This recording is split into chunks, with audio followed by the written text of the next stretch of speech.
You're watching Your Turn. If it matters to you, it's important to us. Karl Rove, considered the architect of the Bush administration's politics, stepped down this week at a time when the Bush administration is struggling to regain credibility. Rove, always a controversial figure. In fact, he was called by some Bush's brain.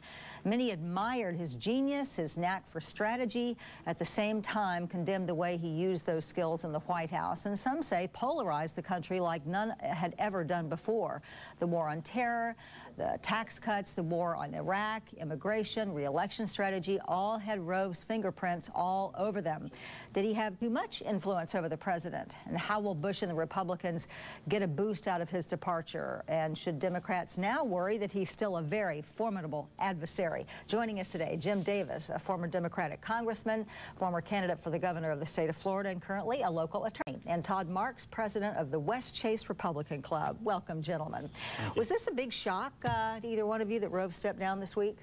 Well, actually, I was surprised. I mean, traditionally, Karl Rove and his office has been very good at being tight-lipped about big events. I was surprised, so surprised and interested in it that I actually wondered how other people felt. I took an informal poll of friends and colleagues in the business arena, and out of 10 people, not one person knew who Karl Rove was. What? And I was shocked. I really couldn't breathe for a couple of seconds because I couldn't believe, like, who am I talking to? So they must not watch the news, because he was called Bush's brain. He was called the architect. I mean, he was all over. They didn't know who he was. Well, I will say one person thought they knew who he was, and they said, "Oh, that was the abortion case, Karl Rove v. Wade." And I said, you know, I don't know what I'm dealing with. But to me, it's very important. Yeah. And what I find, though, is with his departure is the president's always going to have detractors. Karl Rove was a favorite whipping boy for the left or for the liberals, and so now that he's gone, it'll be interesting to see who that next person is. Congressman Davis, your thoughts about him leaving? Well, he's not just a whipping boy for the left. He's probably lucky he wasn't charged with a crime, and he's been a very controversial figure. It's hard to imagine the president without Karl Rove. I mean, they have been inseparable. His office was right next to the president's. On the other hand... Is that unusual? I think it is unusual. I mean, literally right next door. Literally right next door. I was in the White House several times for meeting. I can't say that I ever met him, but certainly he was very much involved behind the scenes. It will be very difficult to judge what difference it'll make in him not being there, because I think in many ways the president and the vice president had a similar mindset to Karl Rove, which was a my way or the highway type mentality. The other thing I would add is it's probably not unusual he's leaving and others are leaving, because the Bush presidency is approaching its end. It will come quickly, and people traditionally start looking for other jobs. Apparently Mr. Rove is going on the campaign trail, to your point earlier, and he's going to be actively attacking the Democratic candidate, and that's fair play. How do you think he changed the Bush administration? What was his contribution, in your opinion, in the global picture? Well, first and foremost, obviously everyone mentions the brain or the architect.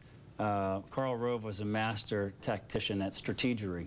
I think that, love him or hate him, even James Carville. Go ahead. Even James Carville said that Karl Rove, if the benchmark for success is winning, that Karl Rove was a spectacular success. So it's clear that in terms of elections and winning elections, no one has been better throughout history. But, you know, the whole brain thing, Bush's brain, I mean, it was Karl Rove who really sort of got him to run for governor of Texas and then orchestrated his campaign election into the White House and all. I mean, the implication there is that President Bush wasn't thinking all that much for himself, is that he was relying on Karl Rove and Dick Cheney to do the thinking for him. You agree with that? You know, I don't agree. I've had the opportunity or the occasion to meet the president and to know a lot of his staff, and the president is quite impressive.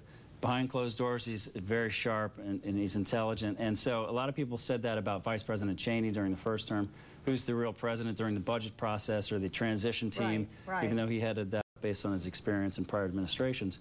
But it's clear that the president's strength and leadership has shown through in times of tragedy for our country, and even in times now where tax cuts and things that were implemented by the Bush administration are actually paying off in job growth and these kind of numbers. So to say that he was his brain, I think strategically for campaign purposes, that's certainly the case. But the president is very good knowing people and knowing what motivates people, and I think that's been one of his strengths. How much, go ahead. How much 2 influence points. do you have? First is that I served with 2 presidents. President Clinton was a very skilled politician. I think even his detractors would say that. But with Karl Rove in the White House, President Bush took it to a new level. Remarkable discipline, very politicized, in many ways that served the president, including helping him get reelected.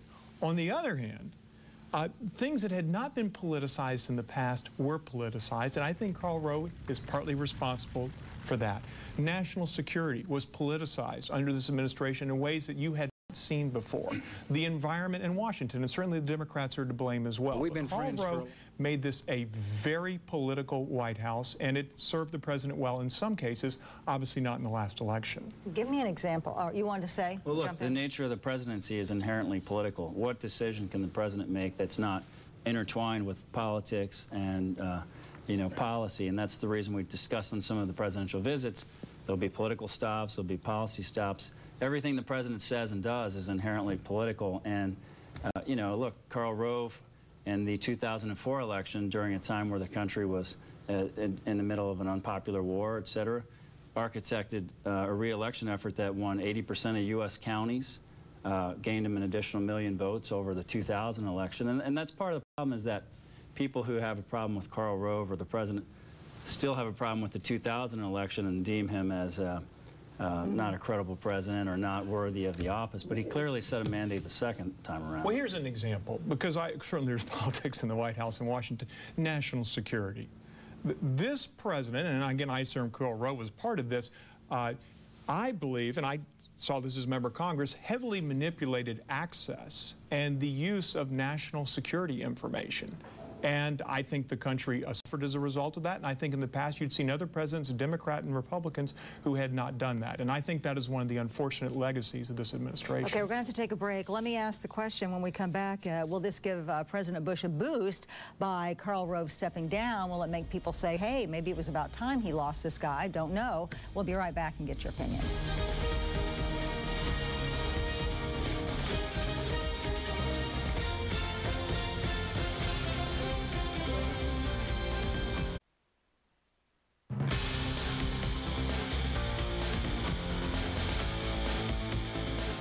We've been friends for a long time, and we're still going to be friends.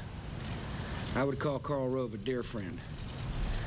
We've known each other as youngsters interested in serving our state. And we worked together so we could be in a position to serve this country. And so I thank my friend. I'll be on the road behind you here a little bit. I thank Darby and I thank Karl for making a tremendous sacrifice, and I wish you all the very best. Okay, do you know who Karl Rove is, all of you watching out there? The sort of strategist behind the Bush administration really had an impact on campaigns in this country. Was called a polarizing figure in many ways. Former Congressman Jim Davis with us today, along with Todd Marks, representing the West Chase Republican Party. Might he get a boost, the president I'm talking about, from Karl Rove leaving? Might this boost his figures, because they're struggling right now in the middle of a second term? For those people who know who Karl Rove is, independent-minded voters, perhaps just because he's associated as being so controversial and so partisan. But at the end of the day, particularly as the next set of elections approach, it's really going to be what the president can get done working with the Congress. And of course, all eyes mostly continue to be on the Iraq situation. What do you think about that? My view is it's typical at this phase in the administration for senior level advisors to step down, A, to spend more time with their family, B, to cash in on their relationships, to be frank with you. And really, like they measure White House years and dog years, it's a grueling schedule that they have to go through every day, I mean, early to late.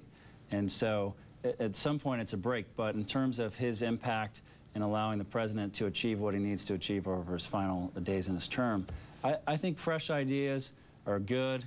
When people come in, I believe Ken Mehlman's role to step up